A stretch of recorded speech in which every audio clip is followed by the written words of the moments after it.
भारत में एक ऐसा अनोखा गांव मौजूद है जहां पर भारत का संविधान ही नहीं चलता। इस गांव में खुद की ही संसद है और वो गांव कोई और नहीं बल्कि हमारे हिमाचल प्रदेश का मलाना गांव है। यह न केवल अपनी खूबसूरती के लिए बल्कि अपने रहस्यों और गतिविधियों के लिए भी जाना जाता है। इस गांव के बारे में कहा जाता है कि यहाँ पर भारत का संविधान ही नहीं चलता, गाँव की यहाँ पर खुद की संसद है। चलिए जानते हैं इस अनोखे गांव के बारे में। आपको बखूबी पता है कि भारत दुनिया का सबसे बड़ा लोकतांत्रिक देश है। भारत के संविधान के बारे में हम सभी जानते हैं। इसके आधार पर ही देश की कानून व्यवस्था चलती है। भारतीय संविधान का पालन करना हर भारतीय नागरिक की जिम्मेदारी होती है। क्योंकि भारत में अलग अलग जाति, धर्म और अलग अलग भाषा बोलने वाले लोग रहते हैं, लेकिन कानून सभी के लिए एक ही है और हर किसी को यहाँ के नियम और कायदे मानने होते हैं। लेकिन इस मुल्क में एक ऐसा गाँव मौजूद है जहाँ के लोग भारत के संविधान को नहीं मानते। इस गांव का अपना एक अलग संविधान है। यहाँ के लोग खुद न्यायपालिका और कार्यपालिका होते हैं। सदन के सदस्यों को चुनने का काम भी वे खुद ही करते हैं। परंतु इसी कारण यह गांव भारत का अजब गजब गांव कहलाता है। इस गांव के लोगों की जीवन शैली भी बड़ी दिलचस्प होती है। दरअसल यह गांव हिमाचल प्रदेश के कुल्लू जिले में करीब 12,000 फीट की ऊंचाई पर बसा एक छोटा सा गांव है। इस गांव का नाम है मलाना गांव। इसके चारों तरफ गहरी खाई और पहाड़ मौजूद है। यह गांव कई गतिविधियों के कारण अक्सर चर्चा में रहता है। इस गांव में कोई भी भारतीय कानून लागू नहीं माना जाता। गांव वालों ने अपने खुद के नियम और कानून बनाए हैं। इस गांव की खुद की संसद है। इसी के आधार पर यहाँ सारे फैसले ले लिए जाते हैं। दिलचस्प बात तो यह है कि भारत का अंग होते हुए भी इस गांव की अपना एक अलग संविधान है। भारतीय संसद व्यवस्था की तरह ही इस गांव की संसद में भी 2 सदन है, ऊपरी सदन और एक निचला सदन। ऊपरी सदन में 11 सदस्य हैं और इन 11 सदस्यों में से 3 कारदार, गुरु और पुजारी होते हैं। ये 27 सदस्य हैं। बाकी के 8 सदस्यों को ग्रामीण मतदान करके चुनते हैं। सदन के हर घर से एक सदस्य प्रतिनिधि होता है। संसद भवन के तौर पर यहाँ एक चौपाल बनाई गई है जहाँ सारे विवादों को सुलझाया जाता है और इसी चौपाल में सारे फैसले लिए जाते हैं। इस गांव के अपने कुछ सख्त नियम भी हैं। सुनकर आपको अजीब लगेगा, लेकिन यहाँ की दीवारों को छूने की मनाही है। कोई भी बाहरी व्यक्ति गांव की दीवारों को छू नहीं सकता। दीवार को छूने पर जुर्माना देना पड़ता है। यहाँ तक कि पर्यटकों की इस गांव में एंट्री तक नहीं है। आपको शायद न पता हो, लेकिन मलाना दुनिया में चरस की खेती के लिए बहुत ज्यादा मशहूर है। इस गांव के आसपास गांजा अच्छी मात्रा में उगाया जाता है, जिसे मलाना करीम के नाम से जानते हैं। यहाँ के लोगों को चरस के अलावा कोई और फसल उगाने में दिलचस्पी नहीं है। उनके लिए यह काला सोना है। वास्तव में यह उनके लिए रोजी रोटी का एक मुख्य साधन भी है। इस गांव के बारे में ऐसी बहुत सी बातें हैं जो इसे अन्य गांव से अलग बनाती है।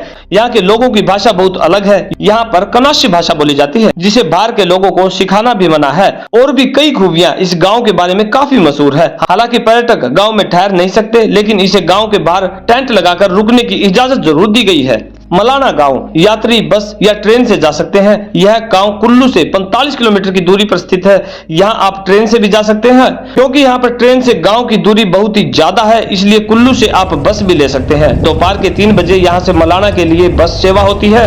बस आपको मलाना बस स्टॉप तक छोड़ देगी, जिसके बाद आपको 3 से 4 किलोमीटर पैदल ट्रैकिंग करते हुए आपको इस गाँव तक पहुँचना होगा। अगर आप इस गाँव में अपने व्हीकल से जा रहे हैं तो अपने रिस्क पर लेकर जाएं, क्योंकि यहाँ का पार्किंग सुविधा भी नहीं है। आप चाहें तो प्राइवेट टैक्सी भी यहाँ पर आपको आसानी से पहुंचा सकती है। आपको इस गांव के अलग संविधान क्यों है, यहाँ पर भारतीय संविधान लागू क्यों नहीं है, इसके बारे में अंदाजा तो आपको लग ही गया होगा कि यहाँ पर मलाना गांव अपनी उच्च गुणवत्ता वाली चरस, जिसे मलाना करीम के नाम से भी जानते हैं, के लिए दुनिया भर में मशहूर है।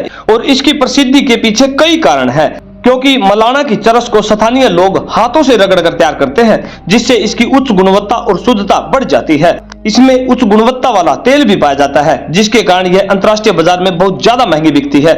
इसकी उच्च गुणवत्ता के कारण बाजार में इसकी कीमत 40 से 50 लाख प्रति किलोग्राम तक होती है। वैसे आपको बता दें कि चरस एक नशीला पदार्थ होता है जो भांग के पौधे यानी कि कैनबिस सैटिवा के राल से बनाया जाता है। यह राल पौधे के फूलों और पत्तियों से निकाला जाता है, खासकर मादा भांग के पौधे से। इसे आमतौर पर हाथों से रगड़कर तैयार किया जाता है, जिससे यह एक चिपचिपा गाढ़ा पदार्थ बन जाता है।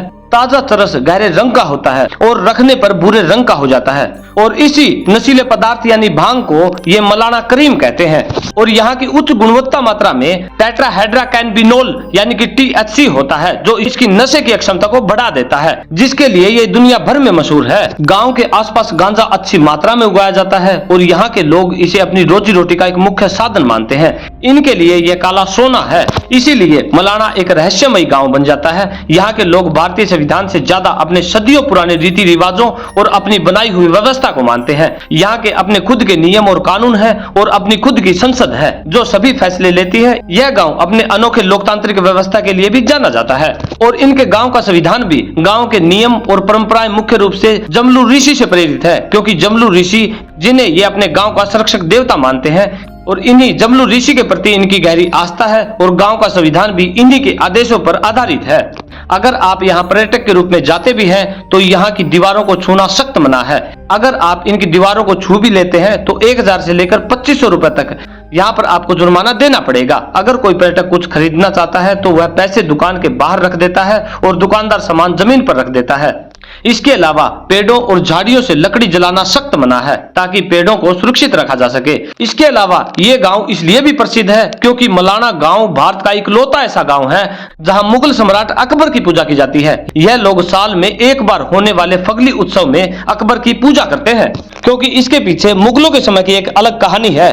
क्योंकि मुगल सम्राट अकबर के दरबार में कोई गंभीर बीमारी फैल गई थी और कोई भी वैद्य या हकीम इसका इलाज नहीं कर पाया था। किसी ने अकबर को मलाना गांव के हकीम के बारे में बताया। उसके बाद अकबर ने मलाना के उस व्यक्ति को अपने दरबार में बुलाया जिससे वह अपनी जड़ी बूटियों या अपनी रहस्यमयी शक्तियों से बीमारी को ठीक कर दिया। अकबर इस बात से बहुत ज्यादा प्रभावित हुए।